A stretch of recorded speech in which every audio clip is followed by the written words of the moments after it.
In this video, I will talk about my Japanese studies, what kind of challenges I'm having in learning the language. Also, I will talk about the Japanese language in general a little.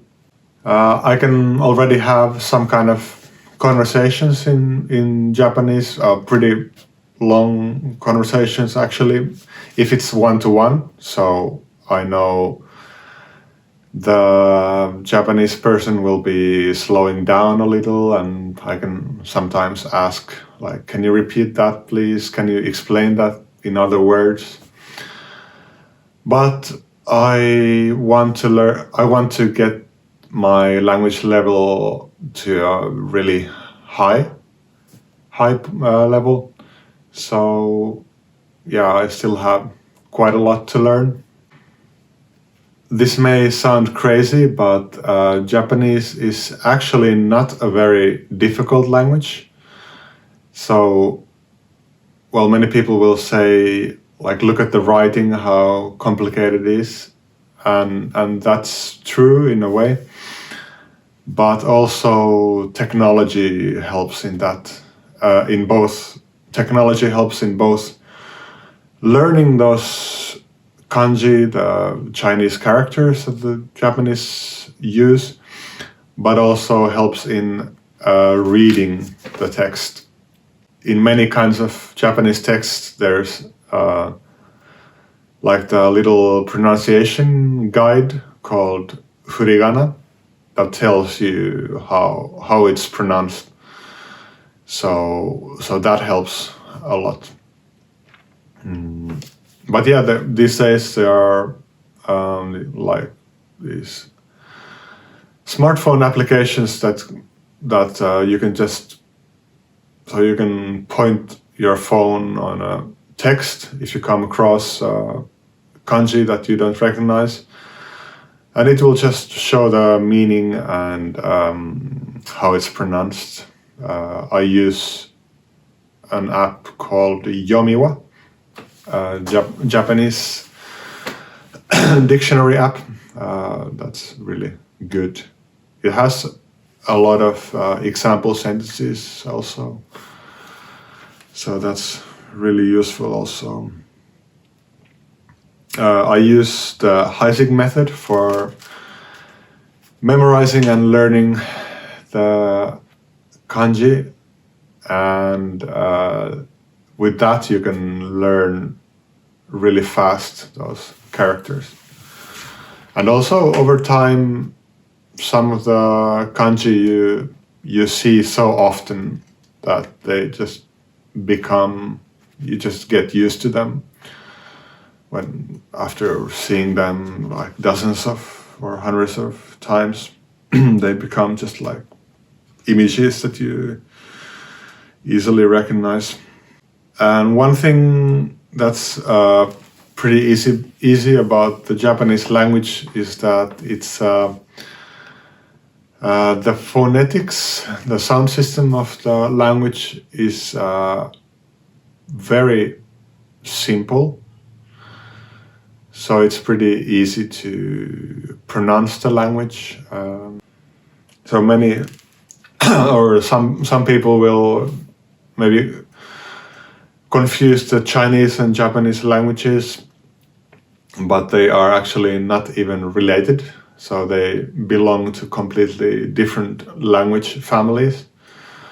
Japanese has gotten quite a lot of influence from Chinese in both writing and quite many loan words, but the Japanese pronounce the words in a very Japanese way often. So, but yeah, Chinese, that language has the most complicated sound system that I've ever encountered. I lived in China for a little while and I studied that language a little also.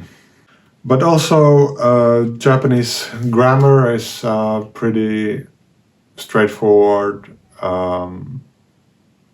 It's compared to many European languages,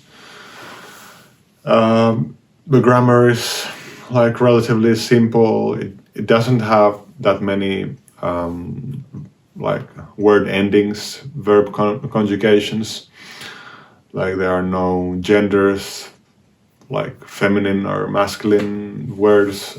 On the other hand, the Japanese grammar is like very different from European languages, so you can't just like if you speak European language, you can't just like guess. Oh, they will probably say it in the same way as in my native language. Usually, Japanese express thoughts in quite a different way that you're probably used to. But that also makes the language very interesting. Like you have these moments of like, how is it possible that you could express this thought in such a different way than that I'm used to? Yeah, what's really cool about learning Japanese is that there's so much high quality learning material, textbooks, comics, video games, like many like seemingly normal textbooks will have these beautiful, funny drawings and comics. And I personally like to learn with comics or graphic novels, as they are called often these days. There are so many genres, and so some people, when they think about comics, they will think, well, it's just for kids, but there are so many historical comics, graphic novels about like social issues, and often they will have quite natural language and a lot of dialogue, and very little like describing the landscape and flowers and bees and stuff like that. So yeah, learning with comics is often a really good idea. I've been recommended the comics Yotsubato and Beastars, and yeah, I've noticed in those comics they have pretty, especially Yotsubato, because it's about a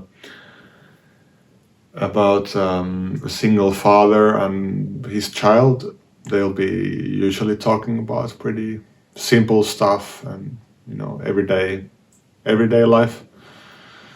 So the Yotsubato I read often right before going to bed, or just like right before falling asleep. Yeah, if you like to play video games, there's a YouTube channel that I want to recommend. It's called Game Gengo. Game Gengo introduces like dozens of video games, like, and he even ranks them in the order of difficulty and how useful they are for learning Japanese. And going back to my own Japanese studies, I just a couple of days I realized that I've enjoyed learning languages quite a lot by watching different vlogs, videos like travel videos, or just person introducing showing their home in Japanese. But I've just kind of forgotten about it. Even though I've made these videos myself, where I teach my native language, Finnish. And yeah, I actually had a period of 4 years when I studied Japanese every day. I learned a lot. I also had like weekly meetings with Japanese friends in cafes, and I was we were talking like half an hour initially or 1 hour of Japanese, and exchange I was teaching either English or Finnish depending on the person. So I learned a lot that way. So yeah, there are actually a lot of Japanese people who want to improve their English. So if you speak English or some other language that they want to learn, it's should be pretty easy to find Japanese people with whom to practice. And these days you can do it online also in pretty cheaply, like or for free if you find a language exchange partner. But I also want to say that it helps if you maybe read a bit about Japanese culture. And that way it will be easier to make friends with Japanese and find people with whom to practice with.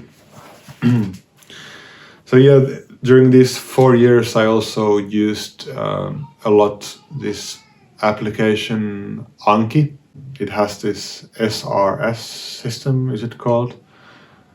Yeah.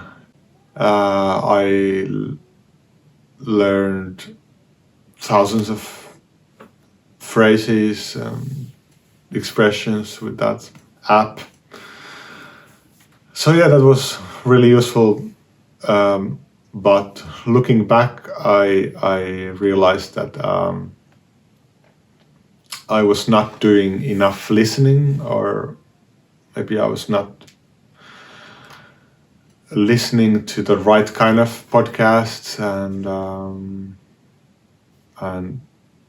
podcasts or other audio. So that was kind of holding me back. Yeah, listening is really important, especially listening to like natural conversations between people. So now that I'm studying again every day, I'm making an effort to listen every day with varying degrees of success. I kind of get